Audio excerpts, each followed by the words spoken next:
Hello everyone, welcome to my channel Learn More and More. இந்த சேனலோட எய்மே ஸ்டூடெண்ட்ஸ்க்கு lesson ஈஸியாக அண்ட் ஸ்வீட்டாக புரிய வைக்கிறதுக்கு மட்டும்தான். So let's go. இதுக்கு மேலே இந்த சேனல்ஸில் 10, 11, 12க்கான மெயின் அப்டேட்ஸ் எல்லாமே நான் உங்களுக்காக அப்லோட் பண்ணுவேன். So please subscribe and follow. இன்றைக்கி நம்ம பார்க்க போகிறது என்னென்னா 10th ஸ்டாண்டர்டோட first unit prose is first flight. இதோட ஆத்தர் பார்த்தீங்கன்னா வேறு யாரும் இல்லை, Liam O'Flaherty. Is first flight. இது கேட்டோன்னே என்ன தோணுது, என்னடா ஃபஸ்ட்டு ஃப்ளைட் அப்படின்றாங்களேன்னுட்டு. எல்லாருக்குமே ஃபஸ்ட்டு ஃப்ளைட்டுன்றது ஒரு விதமான இன்ட்ரெஸ்டாகவும் ஒரு விதமான ஹாப்பினஸாகவும் இருக்கும். ஏன்னா ஃபஸ்ட் டைம் நம்ம பறக்கிறோன்னா அதில் ஒரு தனி ஃபீல் இருக்கும் இல்லையா. கூடவே பயமும் இருக்கும், அது வேறு விஷயம். ஆனால் அதில் இருக்க ஃபீல் ரொம்பவே பெருமையாகவும் இருக்கும். ஸோ எல்லாரோட ஃபஸ்ட் ஃப்ளைட்டும் ஒரு விதமான க்யூரியாசிட்டி, ஹாப்பினஸ் எல்லாமே கலந்த ஒரு மிக்சர் இல்லையா. அதே மாதிரி தான் இங்கே ஒரு யங் சீகலோட ஃபஸ்ட் ஃப்ளைட்டை பற்றி பார்க்க போகிறோம். இட் மீன்ஸ் அது ஃபஸ்ட்டு எப்படி பறந்துச்சு, அதோட ஃபீலிங்ஸ் என்ன, அது எப்படியெல்லாம் அதை உணர்ந்ததுன்றதை பற்றி தான் இந்த lesson. Let's go into lesson. Lesson பார்க்கறதுக்கு முன்னாடி கேரக்டர்ஸ் பார்த்துடலாம். இந்த லெசனில் ரொம்பவே கம்மி கேரக்டர்ஸ் தான். யங் சீகல் அண்ட் அதோட ஃபேமிலி இது எழுதினாலே போதும். பட் மறந்துடாதீங்க, கேரக்டர்ஸ் எழுதுறது ரொம்ப ரொம்ப முக்கியம். இது மெயினாக யாருக்காக அப்படின்னு பார்த்தீங்கன்னா ஸ்லோ லேர்னர்ஸ்க்கு ரொம்ப ஈஸியாக இருக்கும். கண்டிப்பாக நிறைய மார்க்ஸ் கெயின் பண்ணுறதுக்கும் வாய்ப்பு இருக்குது. ஸோ இதை ஈஸியாக நீங்கள் நோட்ஸாகவும் எடுத்து வச்சுக்கலாம். இதை அண்டர்ஸ்டாண்ட் பண்ணிக்கிட்டீங்கன்னா நீங்கள் ஸ்டோரியாகவும் எழுதுறதுக்கு ஈஸியாக இருக்கும். இந்த மெயின் பாயிண்ட்ஸ் இந்த 7 பாயிண்ட்ஸ் போதும், கண்டிப்பாக உங்களால் ஸ்டோரியை டெவலப் பண்ணி எழுத முடியும். So first point, the young seagull was afraid of fly. So அந்த யங் சீகல் ரொம்பவே பயந்துச்சு. அது கூட பிறந்த மற்ற எல்லா பேர்ட்ஸுமே பறக்க ஆரம்பிச்சிருச்சு. ஆனால் இது எப்படி இருந்ததுன்னா ரொம்பவே பயமாகவும் எப்படி ஒரு மாதிரி ஃபியராக பறக்கவே ரொம்பவே பயந்துச்சு. எல்லாருமே அது கூட பிறந்தவங்க எல்லாருமே பறக்க ஆரம்பிச்சிட்டாங்க. ரொம்பவே சந்தோஷமாக சிறகடிச்சு பறக்க ஆரம்பித்தாங்க. இதுக்கு ஒரு பயம் இருந்தது. ஓடி வருது, அந்த மலையோட உச்சியோட வரைக்கும் பறந்து வருது, ஓடி வருது. ஆனால் அதனால் பறக்க முடியல. இதை பார்த்துட்டு அவங்களோட பேரண்ட்ஸ்லாம் என்ன பண்ண ஆரம்பித்தாங்க, மோட்டிவேட் பண்ண ஆரம்பித்தாங்க. செகண்ட் லைன் அதுதான், the parents motivated the bird to fly.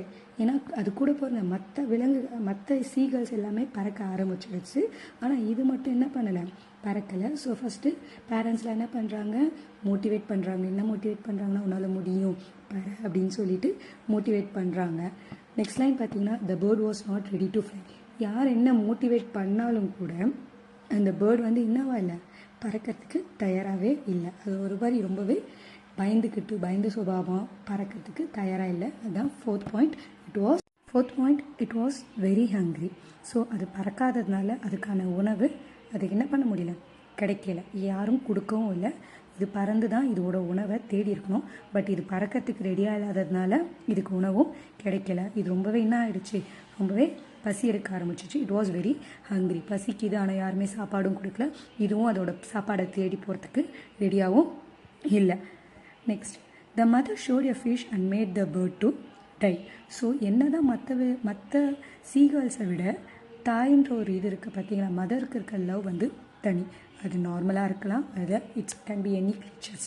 So இங்கே பார்த்தீங்கன்னா யங் சீகலோட மதர் என்ன பண்ணுறாங்கன்னா, கண்டிப்பாக அதை பறக்க வைக்கணும் அப்படின்றதுக்காக ஒரு ஃபிஷ்ஷை காட்டுறாங்க. ஸோ அந்த ஃபிஷ்ஷை காட்டி அந்த பேர்டை என்ன பண்ண வைக்கிறாங்க, டைவ் பண்ண வைக்கிறாங்க. இட் மீன்ஸ் பறக்க வைக்கிறாங்க. ஸோ அது பசினாலேயும் அதோட டயர்ட்னஸ்னாலேயும் அந்த ஃபிஷ்ஷை பார்த்தோன்னே அது என்ன பண்ண ஆரம்பிச்சிருச்சு, பறக்க ஆரம்பிச்சிருச்சு. அது வரைக்கும் பறக்காத அந்த பேர்டு உடனே என்ன பண்ண ஆரம்பிச்சிது, பறக்க ஆரம்பிச்சது. Because of his ஹங்கர்னஸ்.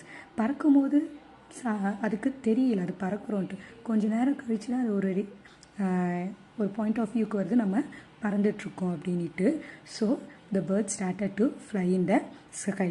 ஸோ கடைசியாக அந்த பேர்டு என்ன பண்ண ஆரம்பிச்சிருச்சு, பறக்க ஆரம்பிச்சிருச்சு.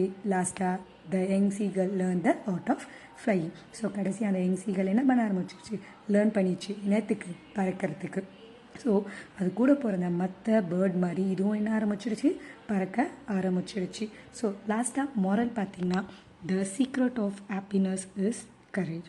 So what is mean by secret of happiness is courage அப்படின்னா, கண்டிப்பாக நம்ம கரேஜாக இருந்தோன்னா கண்டிப்பாக நம்ம லைஃப்பில் ஹாப்பினஸ்ஸாக இருக்கணும். ஸோ நம்ம ஹாப்பியாக இருக்கணும்னா அதுக்கு மெயினாக கரேஜாக இருக்கணும். எந்த ப்ராப்ளமும் ஃபேஸ் பண்ணுறதுக்கு நம்ம ரெடியாக இருக்கணும். Okay guys, let's see in the next video. இந்த டீட்டெயில் உங்களுக்கு தேவை அப்படின்னா இந்த வீடியோட எண்டில் நான் ஆட் பண்ணியிருக்கேன். ஸோ ஸ்லோ லேர்னர்ஸ் நீங்கள் இது எழுதினாலே உங்களுக்கு கண்டிப்பாக 4 மார்க்ஸ் கிடச்சிரும். Okay, thank you. Let's see in next video. Bye.